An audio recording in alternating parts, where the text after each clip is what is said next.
You can hear me now, right?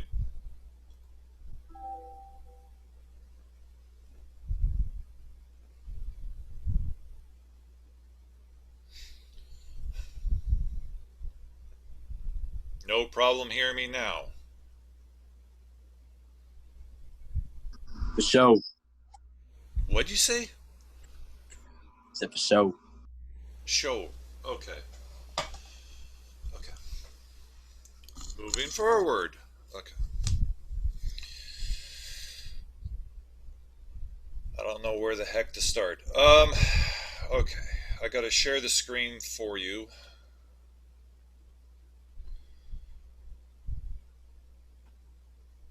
There we go.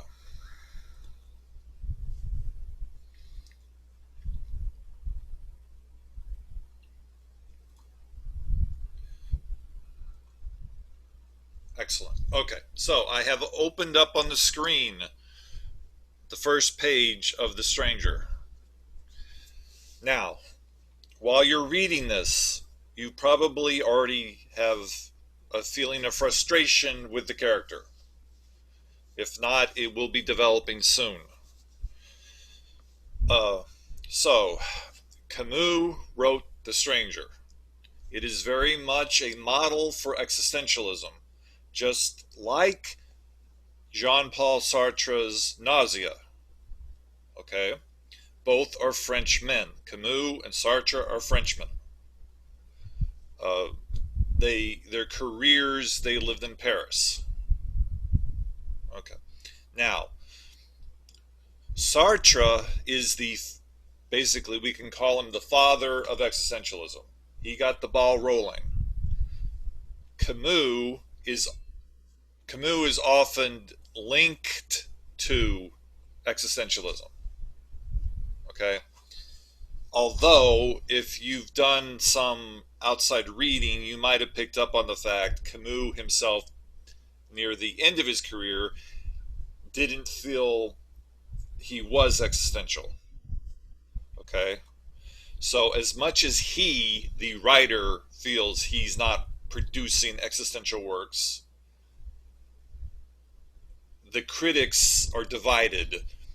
A majority of them still say he's writing existentialism. As much as he says he's not, he is. Okay? So, for the purpose of this class, I'm just lumping this in with existentialism.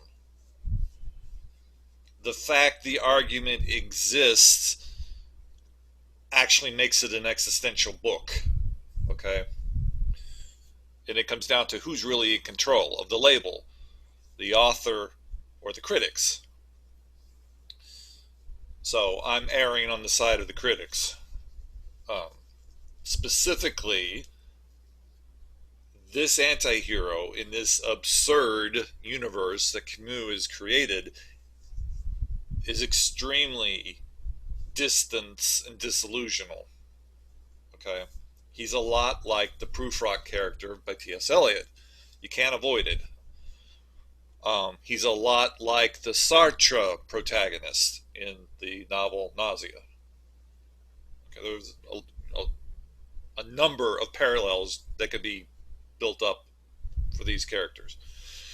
Um, so, at any rate, on the questions I provided you, these 5 questions, all I was looking for was for you to respond in full sentences, and when you quote, just be sure to put a page number. I'm not looking for paragraphs. I just want to know that you understand where the novel's taking you. I'm hinting at developments that will happen further in the book. Okay? So, in Google Classroom, what I've done, I've provided you with the first 2 pages from, or in this case, the first page, with highlighted information that deals with these questions. Okay? So now what I'm going to do, let me jump to question 4. This novel takes place in Algiers. Okay? Algiers is in northern Africa. The prominent faith in Algiers is Muslim. Now, at the time that Camus was writing, France had a heavy colonial um, society in Africa. They were trying to control Algiers. The natives did not like them trying to control the country. Okay? Eventually, France gave up control. Um, so, for a long time, you had this European white Catholic presence in a Muslim African country. And there's a lot of conflict going on between the two races. Okay. It was more or less exactly what was happening here in the States during the 60s. Okay. So, Camus is of the European Catholic tradition. Now, he himself, he's agnostic. He's not atheist, he's agnostic. So, he wants to believe in God. He just wants proof. So, he has a lot of essays out there about religion. So, just keep it simple. Camus he wants to believe in his Catholic faith. He just has trouble with it. Okay. Now, the character here, the character in this book has no tie to Camus. Okay, they're separate. This character in The Stranger is very lost. That's a good way of putting it. His name is Meursault. That's his last name. We never find out his first name. He's only referred to by his last name. And you don't really find out, you can't confirm that is his name until later in the book. If you're really sharp on your reading, at one point, the mother is provided with her last name at the bottom of the first page. She's referred to as Madame Meursault. And if you're just reading along, you might even skip that reference. Okay, so it's the family name Meursault. You never know this I voice who his personal human personality, individuality is the word I was looking for. His individuality, his true name. You only know his family name. Furthermore, the first question here, what type of relationship can you predict between the narrator and his mother? The full paragraph, the first opening paragraph stops here, right at the word yesterday. It's a short paragraph. So in a sense, it's a trick question. But what I was getting at, notice the first word is mother. Okay, now he's an adult. He won't refer to her as mommy. He won't refer to her as ma. But if you notice in this translation, it doesn't even say my mother died. It just says simply mother died today. It's very unemotional. So at first, you might get a hint of the emotional lack of emotion he has for his mother. Okay? Specifically, when it says, when he's thinking about the funeral and her death, he says it could have been yesterday. So there's this distance. He's not emotionally reacting to her death at all. So emotionally, there's a distance. Physically, there is a distance. So that leads into the next question. Consider the physical distance and weather conditions between the home for the aged and Algiers, the city itself. Okay. How does this tie in with your first response? So when you look here, it's 50 miles from Algiers. He's placed her in a home for the aged as far away from the city as he could possibly get. You know, this is not close by where he can just drive there in 15 minutes and be able to see her. Um, if he, and again, this is in the early 40s when this is being written, with the 2 o'clock bus, he could get there by night. So it's a long bus ride, a tedious bus ride. Um, he'd have to spend the night there just to have the Catholic uh, watching over the body, the wake. Okay, so this whole process that he's going through is going to be tedious and long, and it's really hot out there in northern Africa. Um, I didn't highlight the word. Oh, there. It was a blazing hot afternoon. Okay, so the weather, the distance, the emotional distance, it's all showing you that he has a lack of attachment to his mother. We don't know, but it could be inferred that she was beginning to lose her faculties, which is why she's in the home for the aged. Okay? So it's from this little tipping point, the whole novel spirals out and gets worse and worse and worse, and he, Meursault, becomes more and more distant from you, the reader. He becomes more distant from society, and he's going to commit a horrible crime without emotion. And he won't feel sorry for it. He feels no emotion. So the more you read it, the stronger his lack of emotion becomes. Okay?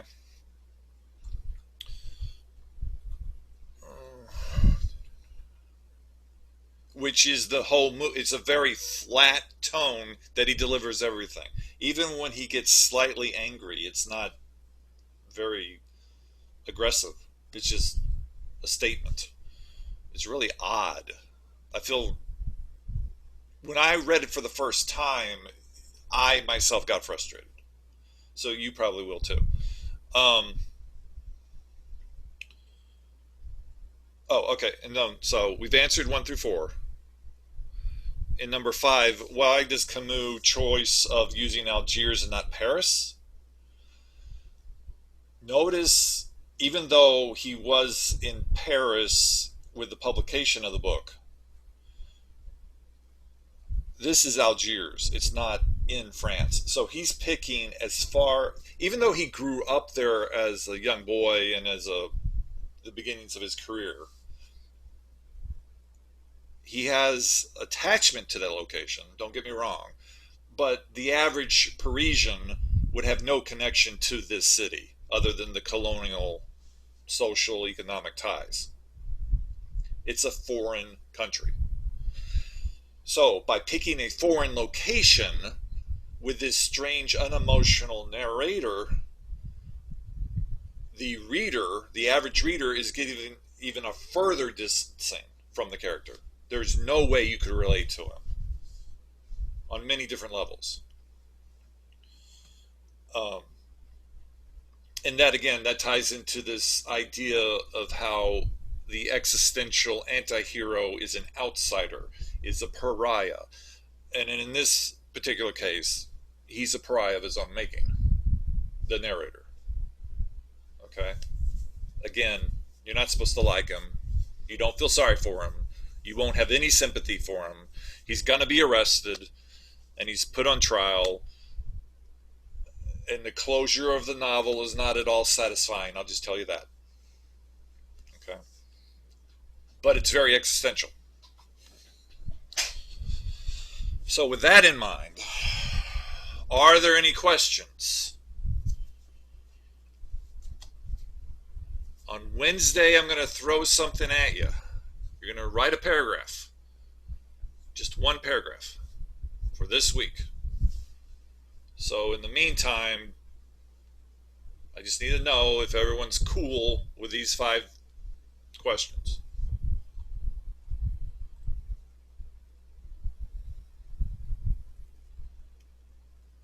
Okay, I'll take the silence as a good thing. Okay. So as we go along on Wednesday, when I put out the exercise, I'll also put out a new page with highlights on it. Okay, and you're going to be doing a quick comparison. So you can show. There's two purposes in the exercise. Let me put it like that. The first purpose I'll reveal today, you're showing character development. Or in this case, you're confirming the character has not developed. And you got to show why. The second major purpose of the paragraph we'll deal with on Wednesday. Okay? Wait, so Mr. Smith, you recorded this, right? Yeah, I recorded it. So I'm going to post it, and it'll be in Google Classroom. And would you say it's absurd that he smoked a cigarette next to his mother's grave, basically? I caught half of what you said. Say that again. Would you say it's absurd that absurd that he smoked a cigarette next to like his dead mother? Oh yeah, it's very disrespectful. All right, sure. That's Yeah, like I mean like it's not a what's the word I'm looking for? It's not like, okay. I'm going to use a musical type of analogy. It's not like a punk rocker spitting beer on the audience. It's not that type of disrespect. But on the other hand, he's not emotionally upset by all this. He's just smoking away a cigarette. His life is going on, so he could care less. it's crazy. Yeah, yeah. But that is an excellent example. That's a spot on example because at first you're not too sure that the attachment to his mother is not there. But the more you read and the more you discover who he is and you look at all his actions and you add them all up and then you go back to the beginning, you realize from the very beginning of the novel, you're told this guy has no. He's dehumanized. He's an example of a dehumanized individual. Yeah, because he doesn't he like at the beginning he's like, what does he say? He like reminds himself that his boss needs to feel bad for his mom dying. Right. Like it's like an obvious thing. Yeah. I feel so lonely. I'm the only person talking. It's It's okay. crazy. This is crazy. Okay. Well, at this point, that's all I needed to go over. It was really short, quick and simple. If any questions come up, send me emails. Any problems, issues, you got it. Okay? I'll pretend I heard everybody. Yes. Okay, Okay. thank All right. you. Thank you. All Okay. right. Stay safe out there, people. Oh, thank you, Teresa. Okay. I'll talk to y'all later. Bye, Mr. Smith. Bye bye. Bye, Smith. See you.